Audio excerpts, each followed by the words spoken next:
I came here tonight to talk to you about chinuch, a very special aspect of chinuch. We have a problem in our community with young girls getting involved with our cousins. And it never ends up well.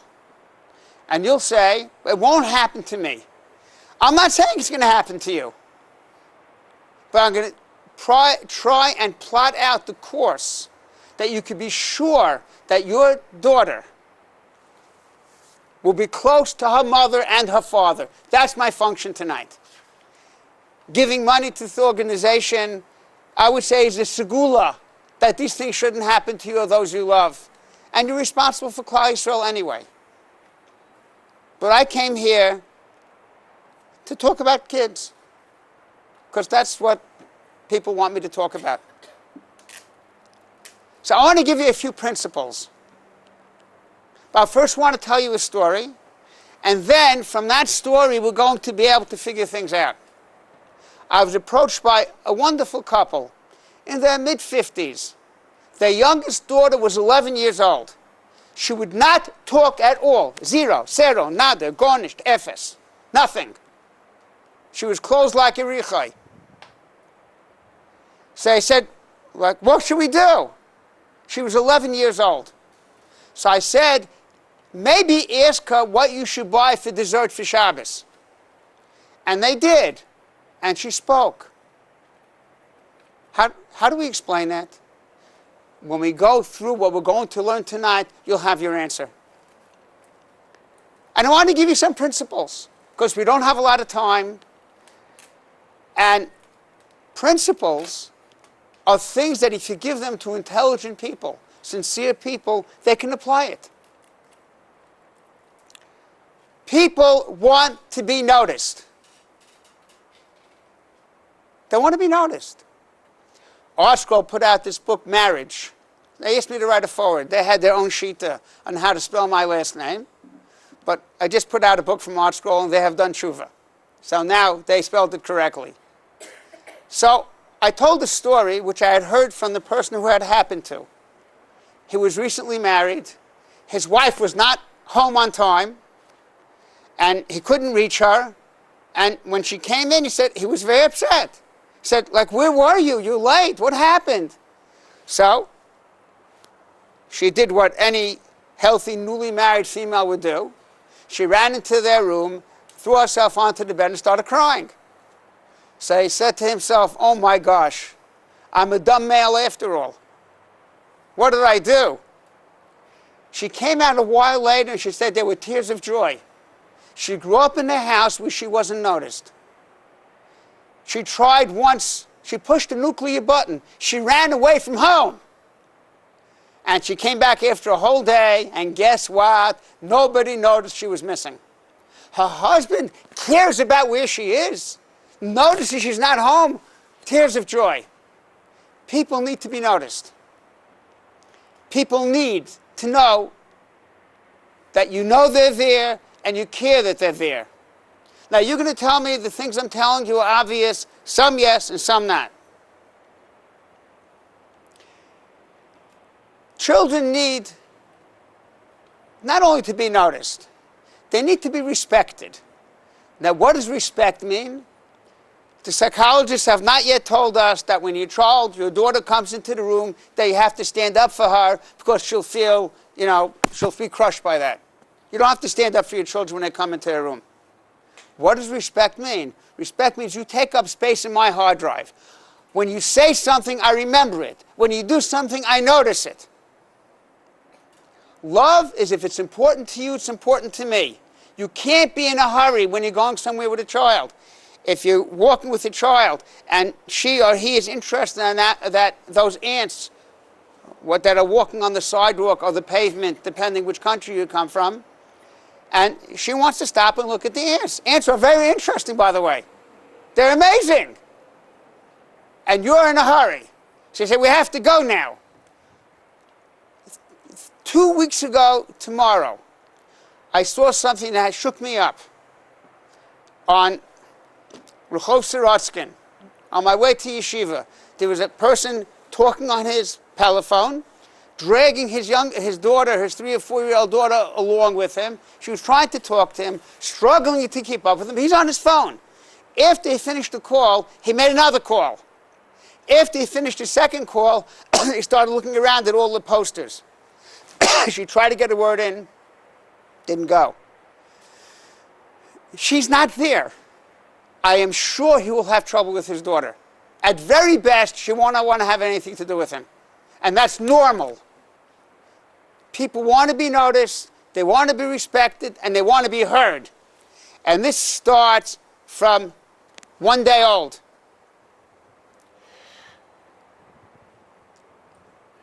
My source is not such a great scientific source as the Reader's Digest from about 35 years ago, that they say that children whose mothers don't want them don't nurse as well. They feel something. I know for sure that if a mother is nervous or anxious, so for sure the child doesn't nurse as well. But the child can pick up such vibrations. I hear it's a Mefurish Reader's Digest. Kids sense things. Do you notice me? Do you appreciate me? Do you understand me? Do I have any say in things? There was a scientific experiment. There's a book, I am not well read. There's a machlokes of psychologists in Jerusalem whether I'd be better off knowing psychology or worse off. So I pass in Sheval Taisa, and I don't got time. But there is a book called The Optimistic Child. It's a very beautiful book, and it's very Jewish in the sense that you could teach your child how to be optimistic. What thoughts to have that will make them optimistic. Now, I want to give you a definition of optimism. Very important definition. It doesn't say it in the book. It's my definition. Optimism doesn't mean it'll be okay, the way I want it to be. Who said it'll be the way you want it to be? Optimistic people are people who say, whatever happens, I'll handle it. I can handle it. I have enough emunah, enough of a mind, enough of a backup, enough of a family. Whatever happens, I'll handle it. That's an optimist. Nothing's going to knock me over. So in this book, they have infants in a crib. And you know, a mobile, those things that spin around and around and around. So there's two kinds of mobiles. There's the mobile that just spins and spins and spins. And then there's the mobile that this infant can control by pressing a button, and it spins slower or faster. You have these toys that a child can press something and produce a certain sound, whether it's moo or whatever it might be. Yeah? The kids love those toys. Why? Because they want to be able to affect their environment. You have, infants who drop things out of high chairs. Now, you think they're just trying to get you upset. Oh, no. They want to watch it drop. I made that drop. It's much easier to break something than to build it. But the result is the same. I did that. So people break things, especially other people's things. Yeah? People want to be able to know that they can affect their environment. When a person doesn't feel that way, so they begin to withdraw. I'll give you an example. You're all listening to me. I'm very happy to be here. It's important to me. Aber stell sich auf und seid mit euch auf der Sprache, wer versteht doch nicht. Ich will doch reden mit euch auf Jiddisch. Ihr versteht mehr? Ja? Aber ruhig Menschen, die sitzen da, verstehen wir doch nicht. Wie lange wird man können zuhören zu einer Sprache, was versteht doch nicht? Yeah? It doesn't catch you anymore because I have no connection. I can't connect to you. Yo deseo hablar con ustedes en español. Es una lengua muy fácil y muy bonita. And if you're planning on ever going to the United States, well, I call it New English. But I'm going to stop speaking Spanish to you because I'm not going to get anywhere. When a child talks and is not heard, they stop talking. Healthy people stop doing things that are painful. We have psychological terms for people who want to hurt themselves. When a child talks to you, listen to what they have to say. Appreciate what they have to say, because you want them to talk to you. Pain is a very important thing. The body is talking to you. We don't try and eradicate pain. We listen to it and we respect it. When you're hungry, you respect your stomach and lower some healthy food. The Gemara says a person should look as if a tzaddik is inside his tummy. Right? If you have a tzaddik in your house, so you're not going to feed him Coca-Cola and potato chips, because you'll have a sick tzaddik on your hands. So your stomach, when it talks to you, reply. Reply. Shouldn't look up and say, oh gosh, more Coca-Cola. You respond. Mothers, who teaches people how to talk? School? No. One educator said that if kids had to learn how to talk in school, they'd never learn. Because first you have to practice holding your tongue in the right place. And then you have to practice making the right sounds. Th, b, and be tested on it, which means being caught doing it wrong. Yeah? And then you graduate to letters, and then syllables. In 5th grade, a couple of survivors will get up and say, run, Spot, run. Who teaches children to speak? Mothers. What do mothers do? The child says, wah, wah, wah, wah, wah, wah. Now she knows that wah, wah is water. The kid gets his water. And she calls her mother up and says, David is talking. That's talking? That's wah, wah. But it's talking. To her, it's talking. So what does she do? She listens. His speech is effective. It gets him what he wants. And as my Rebbe Zecher Tzadik Levrocha said, a child is like a new immigrant. He looks around and starts behaving like everybody else. An Englishman gave me a lift once, not an elevator, a ride. Yeah? I was in the car a few seconds, and I said to him, you've been here a long time, haven't you? He says, yes. How do you know? You drive like an Israeli. New immigrants just try and blend in. That's a different subject, okay? You need to blend in, and you can't blend in. Different subject. But you have to know, don't tell your children that's so Israeli, because the children will choose the village and not you. My parents are immigrants. Well, they don't know anything. Don't knock the society you're raising your child in. It's self-defeating at best. There's something you don't like, different subject. But children talk because they're heard, because they get what they want. They get what they need. So that's how they learn to speak. That's a basic human need. Another basic human need is what we call in Hebrew hishtaychut. Hishtaychut means to feel belonging to something. A child has to feel they belong in a family. I got a 12-page fax yesterday, and this girl does not feel she belongs in her family. So you know what she's going to do? She's not going to be there, which is our subject. She's 19, and she has been made to feel you're not frum enough, you're not smart enough, you're not sinua enough, you don't belong to us. You're not our child, whether it's verbally or non-verbally. Often it's non-verbally. Child has to feel a sense of belonging. Let's say a child's not so academic, and he or she is growing up in an academic society. You have to make sure that that child's strengths are noticed, appreciated, and utilized. You may not be able to control the school your child goes to. It may be very academic. So you prepare your child for what might be going on. Not too much, but you have a test today. All I need to know is you did your best. Come home. Let's have a talk. Let's go for a ride. The only good thing about having a car is you could take your child on a ride privately. Okay? I told someone before, a car is a source of a child without the nachas. They get sick, they get into trouble, they cost money. Yeah? If you do chesed with it, that's a different story. Then it's a chesed machine.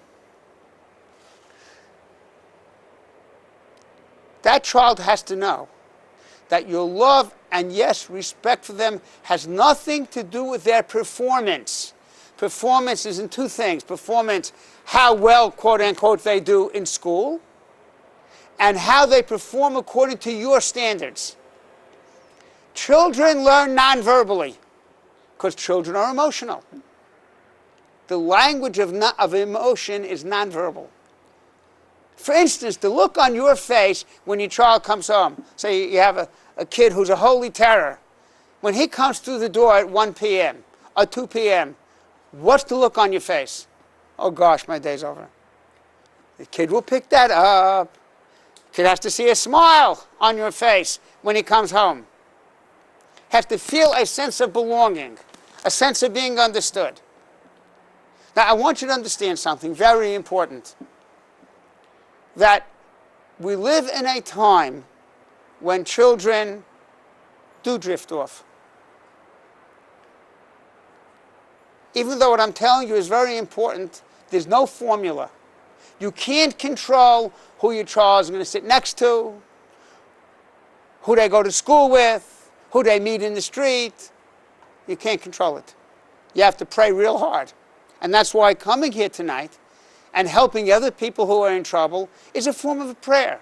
Prayer is not just with your mouth. Prayer is with your pocketbook. Prayer is getting up and coming here, walking here. It's a prayer.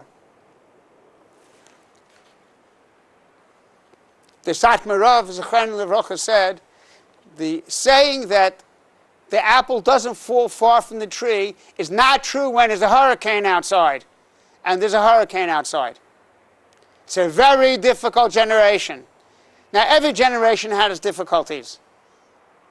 There was communism and socialism and other isms back and forth in history. But those were intellectual. They were intellectual Yetzer Haras. Today, Rav Orlowek says the Yetzer Hara is Efkerus, Taiva. I want to feel good. Does it taste good? And that has slipped into our society. When you say, Rabbi, I enjoyed your shir. I didn't come here, you should enjoy my shir. Now, hopefully you do enjoy it, because then it goes down better. But that's technical. But we say everything. Did you enjoy school today? Did you enjoy your supper? Everything's enjoy. And then when you try and discipline the child, he doesn't enjoy that. And you taught him that the main thing is to enjoy. Of course, Torah is enjoyable, v'harevna, but that's not why we learn it. It's a healthy sign when it's enjoyable. So we live in a generation where the street is saying, have a good time, enjoy. There's a street in the United States whose function is to make people unhappy. It's Madison Avenue. You haven't eaten that ice cream yet? You haven't gone to that place yet? You haven't driven that? You deserve it. You're missing out in life. Imagine that taste. People are into having a good time. Things taste good. That's our Yetzer today. So it's a much harder Yetzer to fight because a very young child, that's what they know. Does it feel good? You have to have seichel to say, it feels good, but it's not good. Right? There's food that tastes good, and you like it, but it doesn't like you. It's not just enjoy. There are women who put petal, polluted water, into that child's bottle, besides the dental problems, besides other problems. It's a kind of a child that gets used to only eating sweet things. And that translates on later in life to other kinds of sweet things. That's what I have with Kabbalah from the Shiva Zechariah Levrocha. You give your children too many treats, they become a person that likes to feel good. It tastes good. When they get older, other things taste good. But how can you combat that?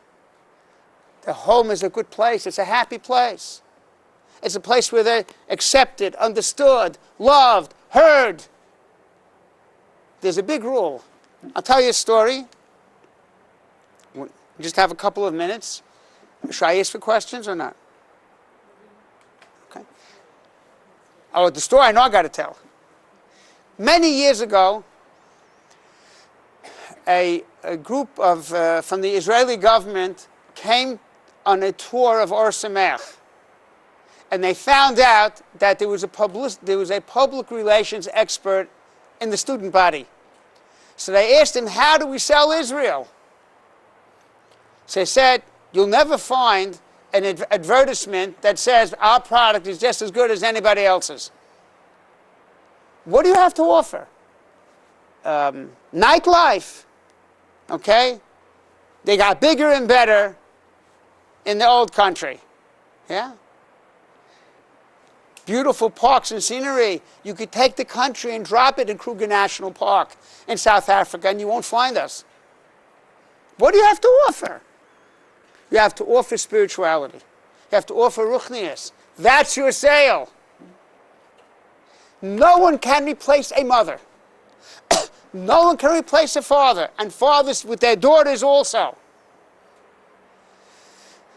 Girls need and want loving attention from their fathers. How do you do it? A child wants to talk to you. It doesn't mean you have to be available every second that child wants to talk to you. They need to be taught. They have to respect someone else's needs also. But the time has to be there. A daughter wants to talk to her father about anything. You think it's shtuyot. She'll grow out of it. She doesn't think it's shtuyot, and she will grow out of it, but she won't talk to you anymore. I tell mothers and fathers, don't take sides when kids fight. Even if you see a 3-year-old hitting a 1-year-old, which they will do, and your job is to protect the 1-year-old, and you come down against the 3-year-old, how could you do that? How could you hit your sister? So in this 3-year-old brain, a little light bulb lights up. My father loves my younger sister more than he loves me. And that's in the 3-year-old brain. And when he's 5, he's sure of it, but he doesn't remember why. Kids form impressions. Fathers need to have time with their children, to listen to them, to sing with them, to read to them. Not just business, which is sitting and learning what they did in Cheder. Now I'm interested in you because now you're in Cheder. Now you're 5 years old. That's not good enough. I tell parents, fathers and mothers, cuddle up with your kids and read to them when they're 1 year old. 6 months old is also not a bad idea. They grow up having a positive connection to those squiggles, those magical squiggles on paper. You want your child to want to read. Because if you're Orthodox Jews, we are the people of the book. Yeah? I have in front of me Rabbi Yerucham Levovitz. There's not going to be a film telling us in an animated way what Rabbi Yerucham has to say, especially the thing that I want to read to you. But please, have time with your kids. You can't, there's no competition out there. Just like Israel, Eretz Israel has no competition out there for ruchnius. So that's what they should sell. That's what they told them. That's what he told them. Sell ruchnius. That's what you got. There's one parent, one father in the whole world. One mother in the whole world. Be that person. Does it mean your child will grow up exactly the way you want him or her to grow up? No, it doesn't. First of all, they won't roll their rules like you do. They won't say ruh. They're going to be different than you.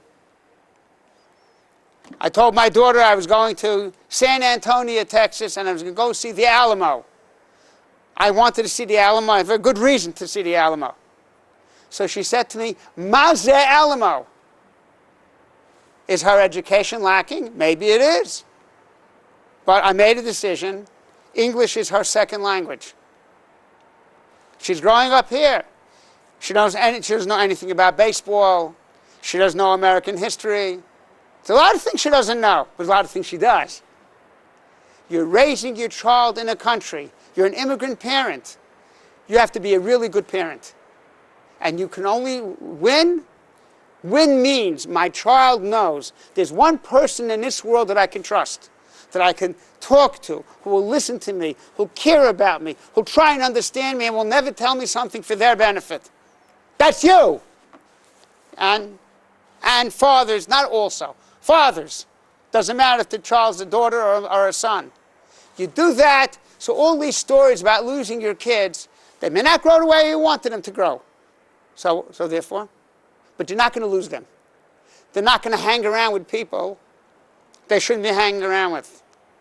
It's a zgula, a zechus, to give to those families, to help those families who do have that problem. And we judge no one. That it shouldn't happen to you. Because there are things that, you never know. We never know. But you'll be okay. And I'll end with a story with 2 points. Rabbi Chil Jacobson, who was probably one of the greatest educators in Eretz Yisrael, was sitting with a group of teenagers who were off the derech. The street cannot offer what a home has. If the home didn't offer what it needed to offer, then they go to the street as a second best. So he said to them, what can I do that shouldn't happen to my children, that what happened to you? He said, Harav lo tzorach lid'og. The Rav doesn't have to worry. He says, why? Because your children know that you love them. Now, it doesn't mean that these parents didn't love their children. It just the message didn't get through. So what I spoke to you about tonight is how to get the message through. You have to speak their language. My message won't get through. You have to their language. Their language is, Abba gives me time. Abba loves me unconditionally, whether I do well on a test or not, whether I know my pasha or not. Abba's happy to spend time with me. He's not in a hurry.